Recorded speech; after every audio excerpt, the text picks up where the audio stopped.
This story opens in the dark, gothic world of Nosgoth, now ruled by the vampire lord Kain. He is seen as a deity by the other vampire clans he rules over. We will play as Raziel, his trusted lieutenant, who has served him for millennia. Throughout this time, the vampires become less human, and in their own words, more divine.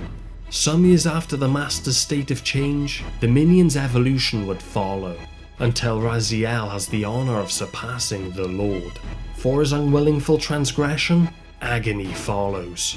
In an act of envy, Kain rips the bones out of his lieutenant's wings. Evolving past the Master, there is only one possible outcome: Raziel's eternal damnation. Cast him in. He is to suffer the fate of traitors and weaklings, burning forever in the bowels of the Lake of the Dead. Tumbling and burning with white-hot fire, we plunge into the depths of the abyss. Unspeakable pain, relentless agony. Time ceases to exist. Only this torture, and a deepening hatred of the hypocrisy that damned us to this hell. An eternity passed, and the torment receded, but death never comes, bringing us back to the precipice of madness. The descent has destroyed our body, but yet we still lived. Bound to Nosgoth and driven by vengeance, this is where our story begins. But of course, this isn't a review. This is me, being eager to platinum Legacy of Kain, Soul Reaver. Warriar, you are worthy.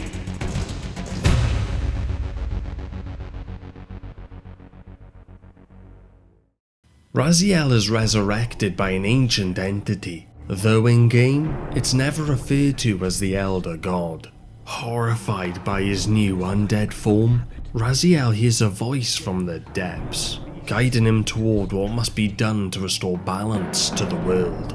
This being claims control over the Wheel of Fate, a cycle of reincarnation where souls endlessly turn through predestination. However, with vampires' rule over the world and being immortal, their souls do not spin with the wheel. Their dominance causes it to stall, leaving Nosgoth a shattered wasteland, scarred by cataclysms and earthquakes, leaving souls trapped, unable to complete their destinies. Spared from disillusion and reborn as a wraith, Raziel is set upon a path of vengeance. Kill Kain and free Nosgoth from eternal decay. Redeem yourself. Or if you prefer, avenge yourself. Settle your dispute with Kain. Destroy him and your brethren. Free their souls and let the Wheel of Fate churn again. Use your hatred to reave their souls. I can make it possible. Become my Soul Reaver, my angel of death. From here, introductions of the game's mechanics begin. Coming across our first warp gate, we understand that these can be used as fast travel points, laying a path across great spans.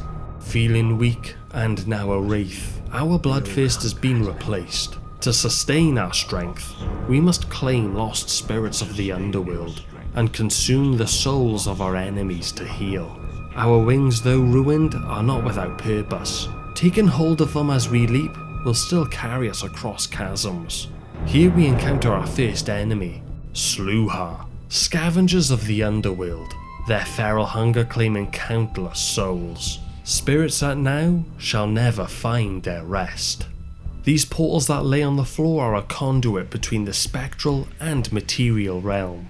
With their aid, we can gather matter and will ourselves to become manifest in the physical world. This is taxing, however. Our strength must be fully restored. We require no conduit to return to the spectral plane. We may abandon our physical body at any time. Completing the training and escaping the underworld grants us our first trophy of the game. Sustain your strength to prolong your manifestation in the physical world.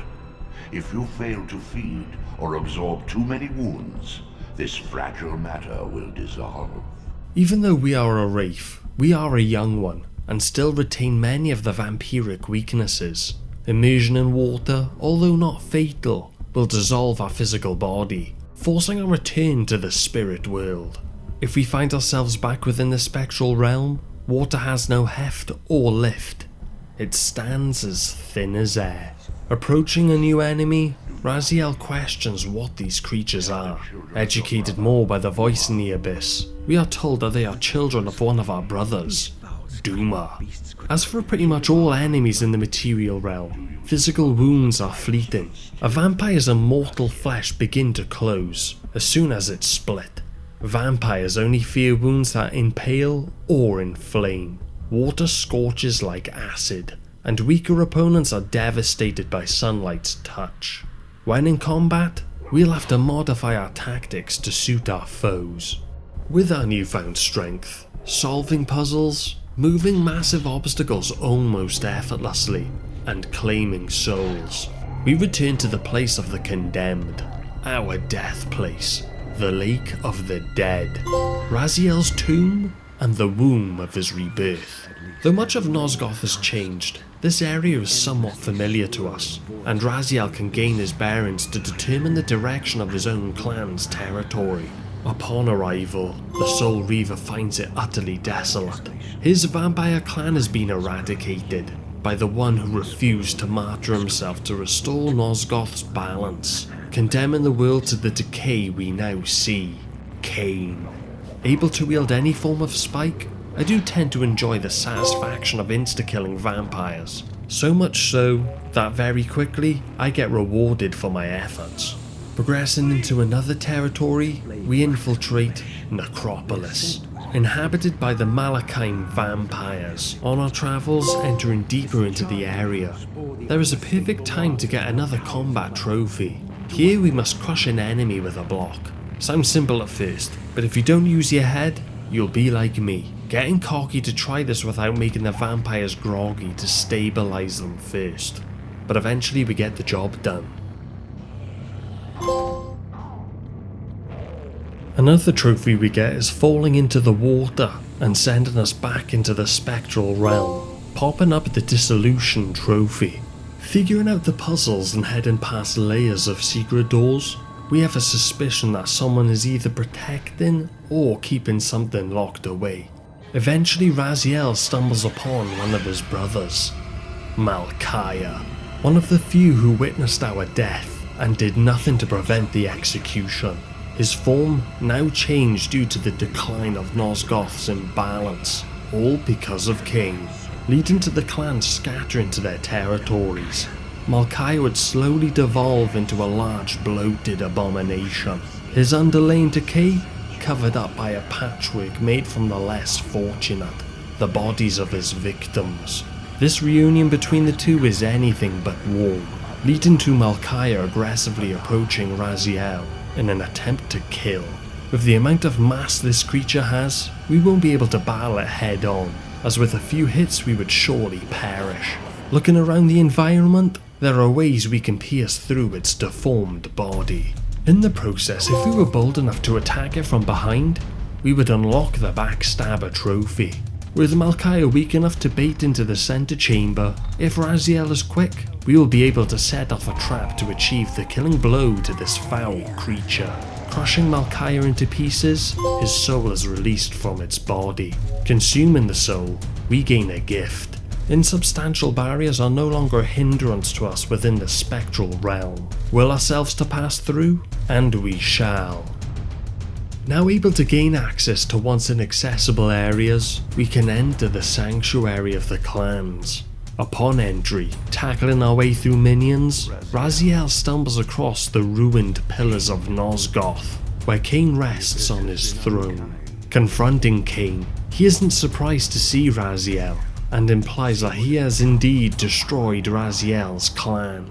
Fueled by rage out of all the things that he has done to Raziel, the Wraith begins to criticize Kain's toxic actions, leading to Kain stating that he cannot even comprehend the decisions he has to make, until finally the meeting reaches its boiling point, and Kain reveals the Soul Reaver, Kain's ancient blade. older than any of us, and 1,000 times more deadly. The legends claim that the blade is possessed, enthrived by devouring the souls of its victims, the deadliest weapon ever forged. For all our bravado, people know what it meant when Kain drew the Soul Reaver in anger. It meant you were dead.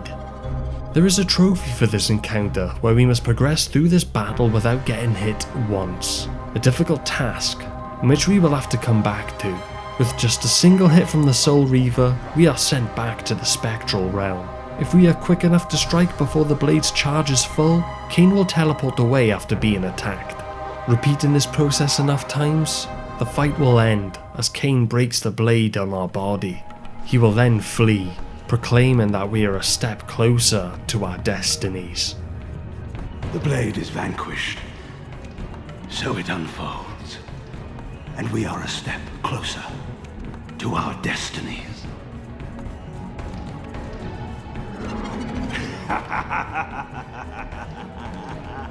The Elder God educates us once more that with the blade broken, we have liberated the soul of the sword, now a wraith blade in which we can wield for ourselves. Unlocking your destinies are intertwined trophy.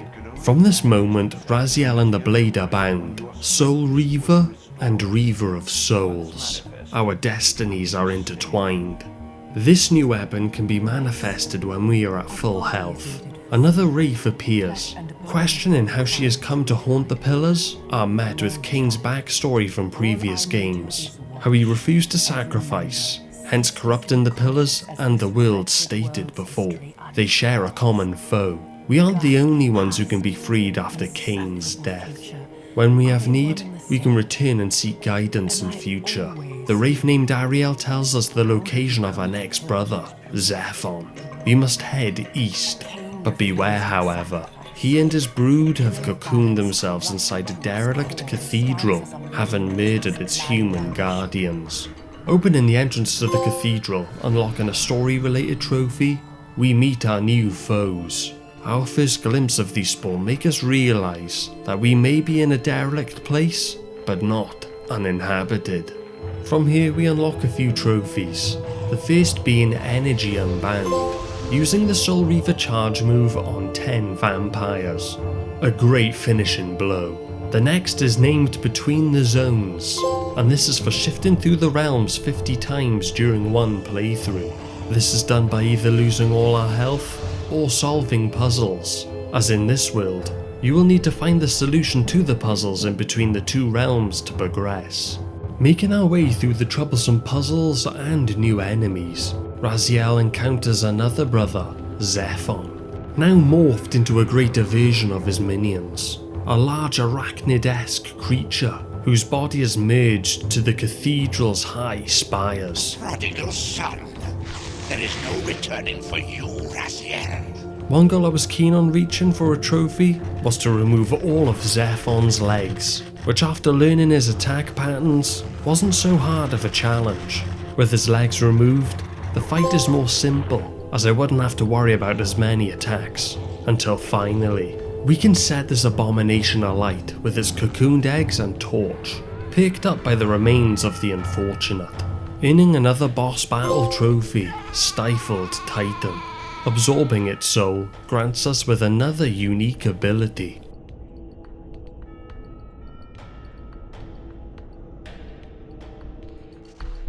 Consuming Zephon's apostate soul has bestowed on you a new gift. Like his vampire spawn, you are able to scale certain walls which are otherwise impassable, but only in the physical realm. As we leave this place to go on another streak of earning trophies, we choose to activate the pipes in the upper section of the cathedral to kill the rest of the Zephonim creatures that roam. Soon after, we get another trophy for consuming 100 vampire souls in one playthrough. Back at the Lake of the Dead, we are able to give another vampire a taste of their own medicine by throwing one into the Lake of the Dead to pop the Cast Him In trophy. This is followed by Raziel himself jumping into the lake. It's nothing like the first time, when he was tortured and thrown into the abyss. We are now beyond death, and in the process, in a trophy. Working our way through the land once more, we scorch 10 vampires in our path, then throw another 10 vampires into a pool of water, dissolving them. Having a missable trophy was playing on my mind, so I decided to make a new save and rush through the story until I could get back to the first encounter with Kain again. The goal, remember, was to not get hit. Raziel will need to hit him before Kain can charge up his attack. 3 hits by us is all it takes. It's the last attack we do which is a struggle, but this time I made a last second decision to bring myself to the spectral realm, voiding his attack. As soon as I return to the material realm, Kain will be in a different location where I can strike him down, not getting hit by him once during this fight. Making our way to the next objective, I achieved the War Decor trophy for throwing 10 vampires into wall spikes.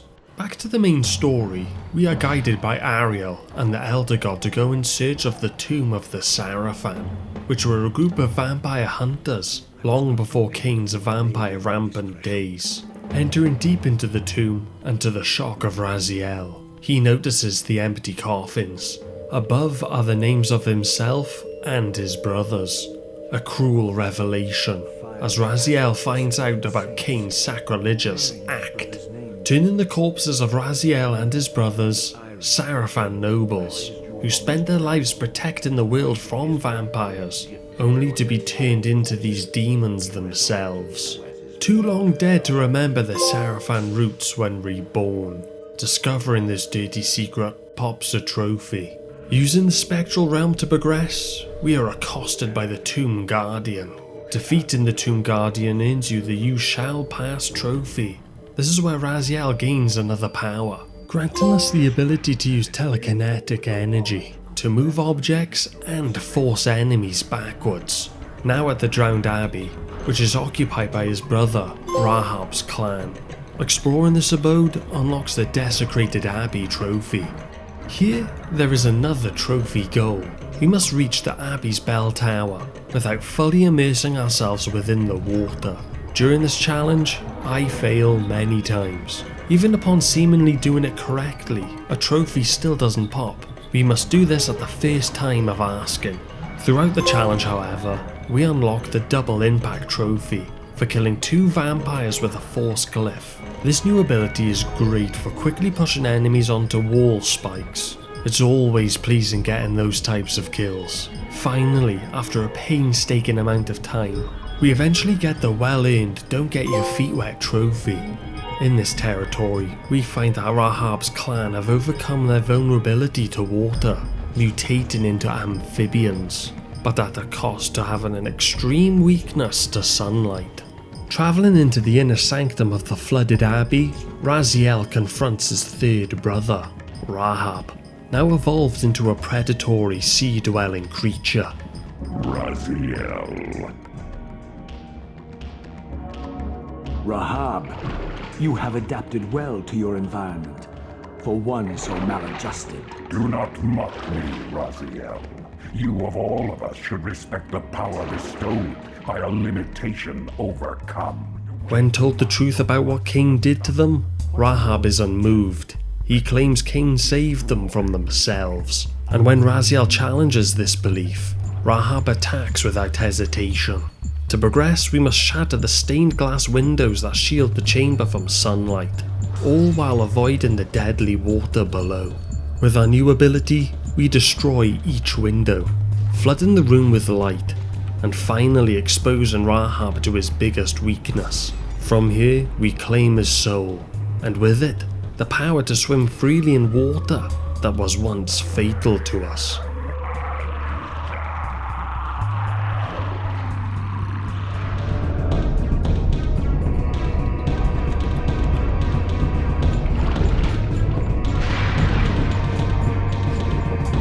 Infused with Rahab's soul, you have overcome your former vulnerability to water's touch. Immersion in water will no longer dissolve your physical body. Raziel has one last brother to defeat, in which we must travel over to the Lake of the Dead and onwards to a snowy biome, searching for the ruined city of the Dumahin. Upon finding the entrance, we see many of the Doomahim impaled. The Elder God lets us know that it wasn't an attack from Kain, but humans. All this happened due to Doomer's arrogance that brought the downfall of his clan. Believing to be invincible, Doomer and his offspring failed to see an attack. Complacent in their arrogance, they were taken by surprise, and the few that escaped had been reduced to scavengers. Plenty of more puzzle solving later, we come across the lifeless body of Doomer, slumped, impaled to the throne. For a secret, we can go into the spectral realm and speak to him there for a trophy. Come to save my soul, prodigal brother. It only ends with how we expect it to, but there is another trophy of leaving a boss arena and returning, so here we are slain on purpose. Our enemies cannot destroy him. If we were to grow too weak, however, we will always be drawn back to the bottom of the Lake of the Dead to recover. I would have to begin the fight first, so this is a process I'd need to do a second time after removing the human weapons from Doomer's remains. Returning after he defeats us in the material realm will unlock the You Are Persistent Raziel trophy. Raziel cannot face Doomer head on. Even when wielding the Soul Reaver, brute force isn't enough. Not even Kain is his equal. Stand too close and he'll charge, creating a tremor that stuns Raziel and constricts him in place. If you keep your distance, he can drain your energy with ease. On our journey earlier through the stronghold, there remains a large furnace. By baiting Doomer through his palace and into the furnace chamber, we can ignite it and burn him alive. Luring him into the flames is what will kill him, allowing us to claim Doomer's soul, gaining the constrict ability and unlock the related boss trophy.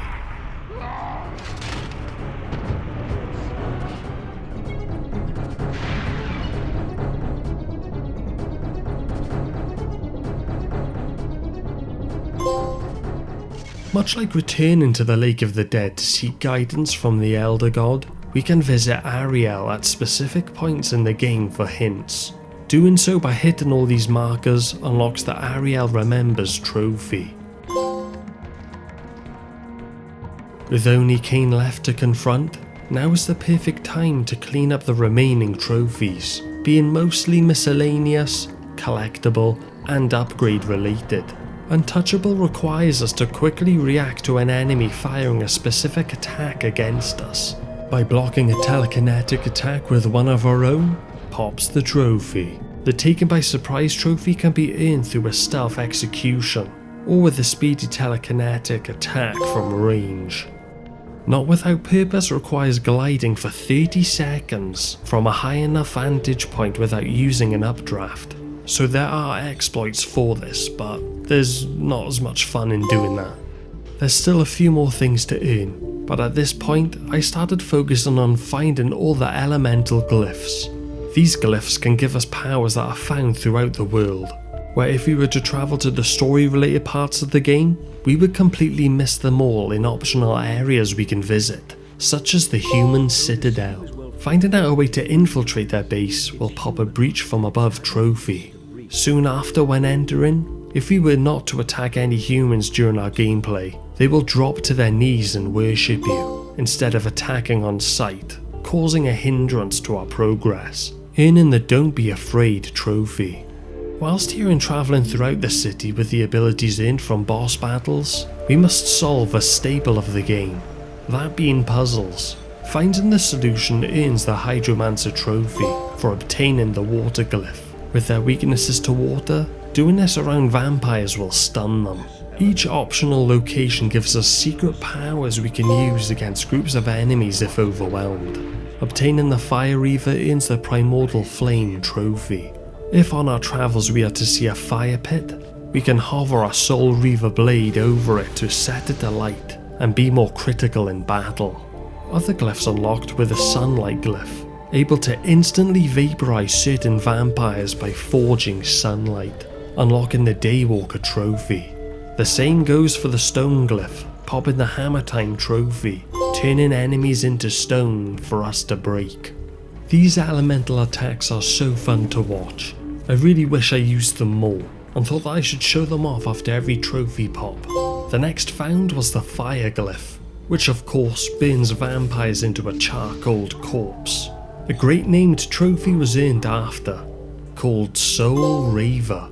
Piercing the arachnid vampire's ears so much, their body will be coated with their own blood instantly.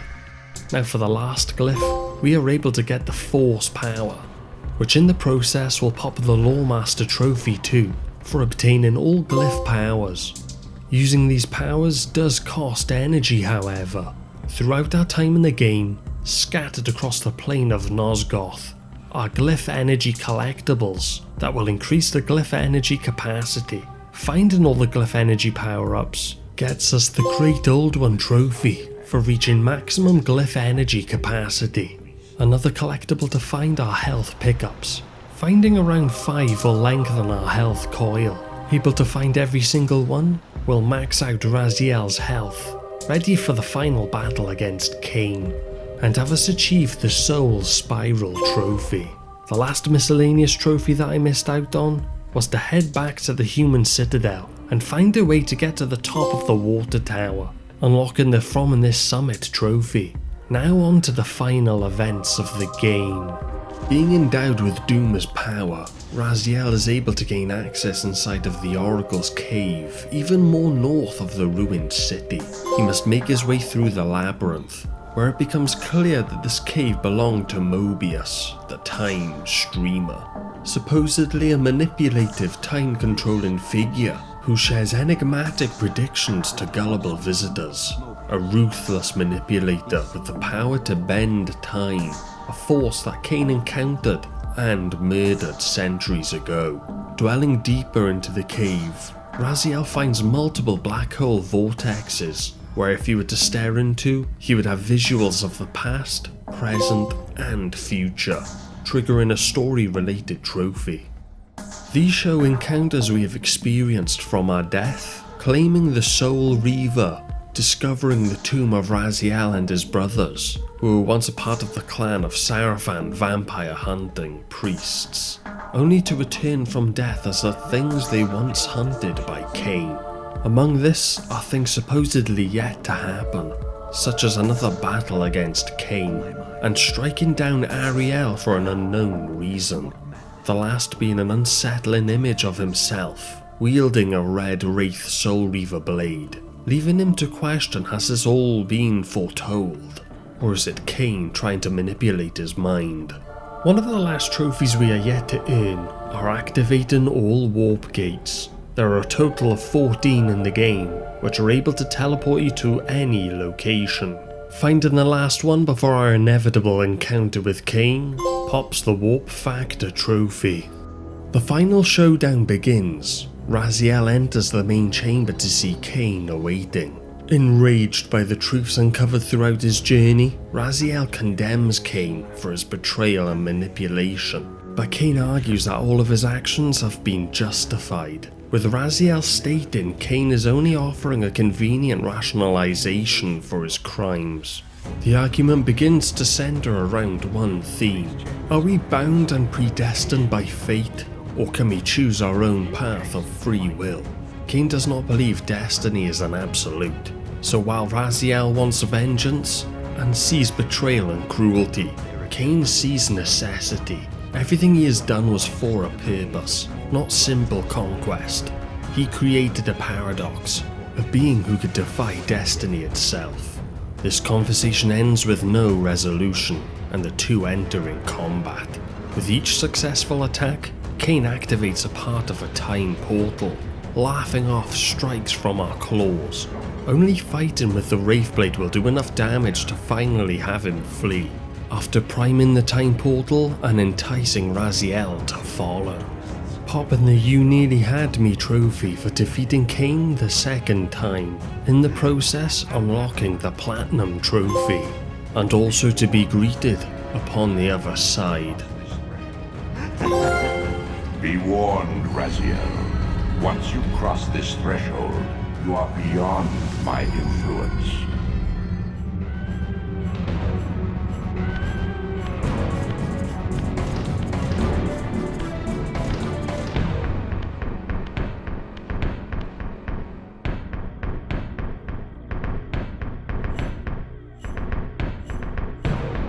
Raziel, Redeemer and Destroyer, Pawn and Messiah. Welcome, time-span soul. Welcome to your destiny.